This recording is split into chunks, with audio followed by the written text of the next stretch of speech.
नमस्कार। तो आइए आज फिर गुरु द्रोणाचार्य और एकलव्य का वार्तालाप शुरू करते हैं।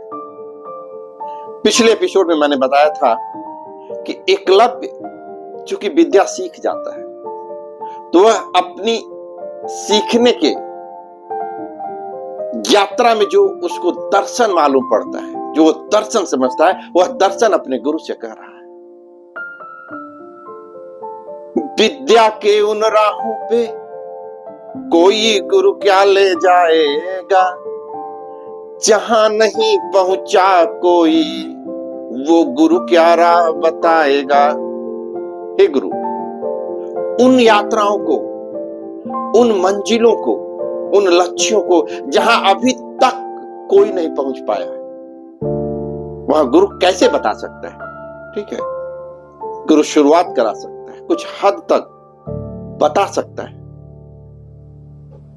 लेकिन वो एकाकी यात्रा, वो यात्रा जहां कोई कोई पहुंचता है, वो मंजिल जहां कोई कोई पहुंचता है, वो गुरु कैसे बता सकता है? वो अपना अनुभव बता रहा है। विद्या के तो हर तह के नीचे भी कितने तह है, जितने भी घुसते जाओ उतने ही नए सतह हैं। हे गुरु, मैंने अनुभव किया है कि विद्या कभी समाप्त नहीं होती, उसके हर तह के नीचे कई तह बनते जाते हैं, और जितना घुसिए एक नया तह उभर के आता रहता है। विद्या के तो हर तह के नीचे भी कितने तह हैं, जितना भी घुसते जाओ उतने ही नए सतह हैं। डूबते जाओ विद्या में और नए नए सतह मिलते जाएंगे। एकलव्य अपना दर्शन बता रहा है। पीढ़ी दर पीढ़ी अध्ययनों से विद्या भी बढ़ती है, फिर कठिन कठिन अभ्यासों से वो फलीभूत होती है। विद्या एक पीढ़ी में ही उपार्जन नहीं होती, कई पीढ़ियों का ज्ञान सुनने को मिलता है, समझने को मिलता है, और वहां से शुरू होती।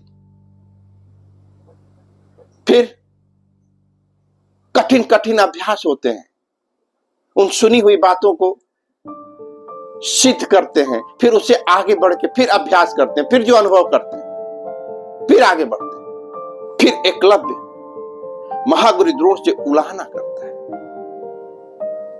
सुनो महागुरु द्रोण, आप ने विद्या को बंदी जाना, औरों के लिए दुरूह विषय को स्वयंभू ही अधिकृत माना।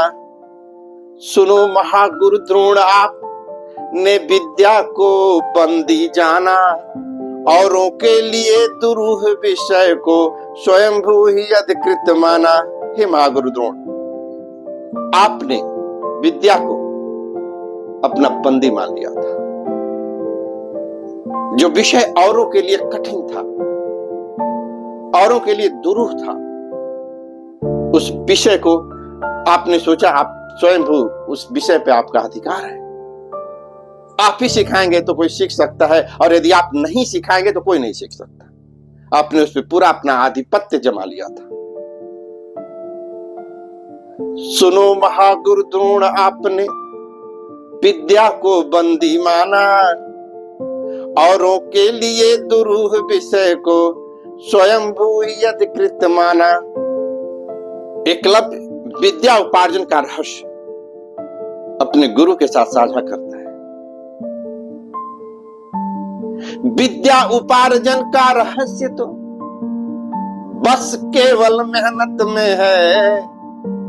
विद्या उपार्जन का रहस्य तो बस केवल मेहनत में है, और न कोई राह लघु कर्ता के दृढ़ चाहत में है। और न कोई राह लघु कर्ता के दृढ़ चाहत में है।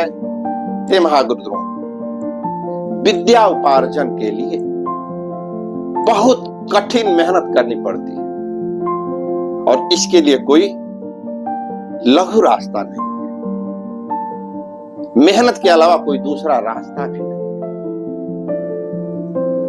झुकती है साधना पथों पे, कठिन दुरूह विषय भी तो चूम रही होती साधक के पद को महाविजय भी तो। झुकती है साधना पथों पे, कठिन दुरूह विषय भी तो चूम रही होती साधक के पद को महाविजय भी तो।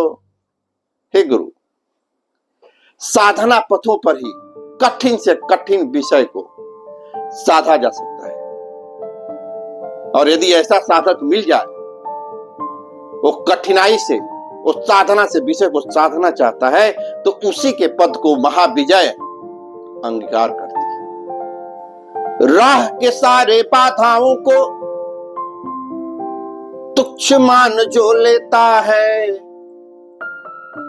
लक्ष्य अडिग साधना अग्रसर सब साकार कर लेता है। राह के सारे बाधाओं को तुच्छ मान जो लेता है, लक्ष्य अडिग साधना अग्रसर सब साकार कर लेता है। हे गुरु, जो अपने रास्ते में आने वाली सारी बाधाओं को छोटा मान लेता है और वहीं सब कुछ साकार कर लेता है, कल को भी वहीं सफल होंगे जो सपने दिव्य लिए होंगे। दुष्कर तर काल गर्भ में भी पनपे कई एकलव्य होंगे। कल को भी वहीं सफल होंगे जो सपने दिव्य लिए होंगे। दुष्कर तर काल गर्भ में भी पनपे कई एकलव्य होंगे। हे गुरु, एकलव्य बनने के लिए जो दिव्य सपना लेकर चलता है, जो दिव्य साधना लेकर चलता है, वो एकलव्य बन सकता है। बहुत कठिन चीज नहीं है। एकलव्य बतलाता है कि ऐसा नहीं है कि गुरु ही चाहिए, ये बहुत कठिन नहीं है, लेकिन हाँ, उसके लिए मेहनत करनी पड़ेगी, उसके लिए साधना करनी पड़ेगी। कल को भी वहीं सफल होंगे जो सपने दिव्य लिए होंगे। दुष्कर तर काल गर्भ में भी पनपे कई एकलव्य होंगे। अगणित पीढ़ी होगी अगणित, मानुष मंतव्य कई होंगे। कल द्रोणाचार्य रहे न रहे, लेकिन एकलव्य कई होंगे। अगणित पीढ़ी होगी अगणित, मानव मंतव्य कई होंगे। कल द्रोणाचार्य रहे न रहे, लेकिन एकलव्य कई होंगे। एकलव्य भविष्य की बात बोलता है। हे गुरु, अगणित पीढ़ियां आएंगी और हर पीढ़ी में द्रोणाचार्य नहीं रहेंगे, लेकिन हर पीढ़ी में कोई ना कोई एकलव्य जरूर निकलेगा जिसके सपने दिव्य होंगे, जो परिश्रम करने के लिए तैयार होगा, जिसमें साधना की उत्कंठ इच्छा होगी। इस तरह एकलव्य अपना दर्शन गुरु द्रोणाचार्य को समझाता है। क्या वो इस प्रक्रिया में क्या वो सीखा है? तो आज के लिए इतना ही। आप मेरे चैनल को लाइक करें, सब्सक्राइब करें और नोटिफिकेशन के बेल को दबाना न भूलें।